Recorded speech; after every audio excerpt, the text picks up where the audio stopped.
Assalamualaikum warahmatullahi wabarakatuh. Salam sejahtera bagi kita semua. Perkenalkan, saya Nazila Risma Yufada dari kelas 12 MIPA 4. Pada hari Kamis, tanggal 13 Agustus 2020, saya akan mempresentasikan materi mengenai novel sejarah atau teks cerita sejarah.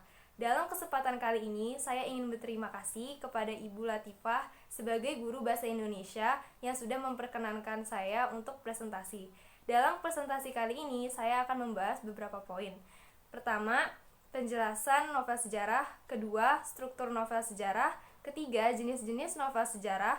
Keempat, nilai-nilai yang terkandung dalam novel sejarah. Kelima, mengidentifikasi isi dan nilai-nilai novel sejarah. Keenam, kaidah kebahasaan novel sejarah.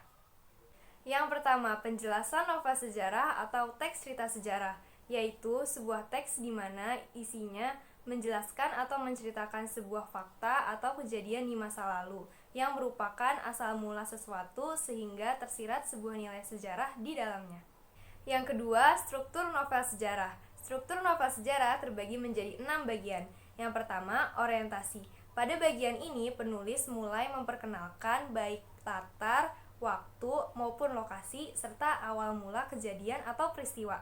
Yang kedua, pengungkapan peristiwa. Bagian ini mengungkapkan kejadian awal yang berpotensi menimbulkan masalah, pertengkaran, dan kesukaran yang menghadang tokoh, terutama tokoh utama.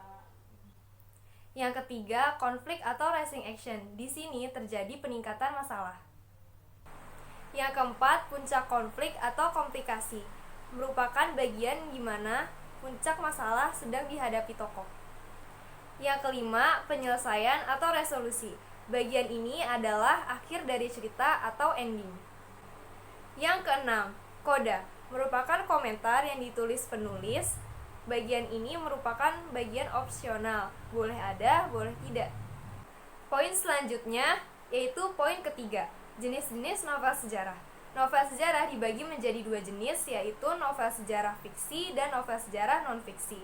Novel sejarah fiksi dibagi lagi menjadi 4, yaitu ada novel, cerpen, legenda, dan roman. Sementara novel sejarah non-fiksi dibagi juga menjadi 4.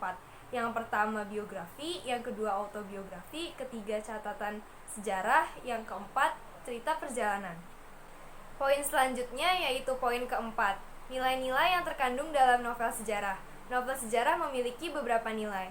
Yang pertama, nilai budaya, yang kedua, nilai moral, yang ketiga, nilai agama, yang keempat, nilai sosial, dan yang kelima, nilai keindahan.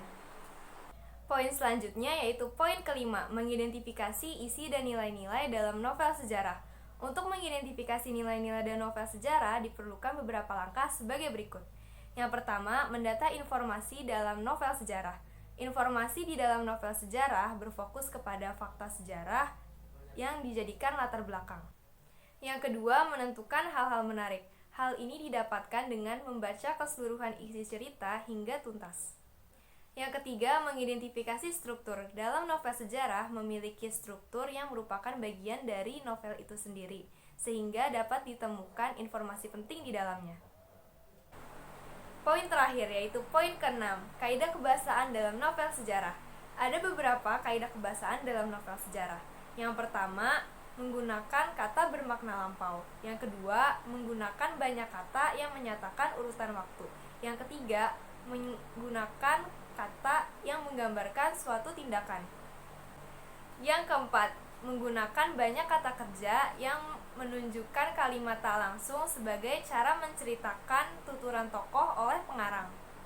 Yang kelima, menggunakan banyak kata kerja yang menyatakan pikiran atau perasaan yang dirasakan oleh tokoh.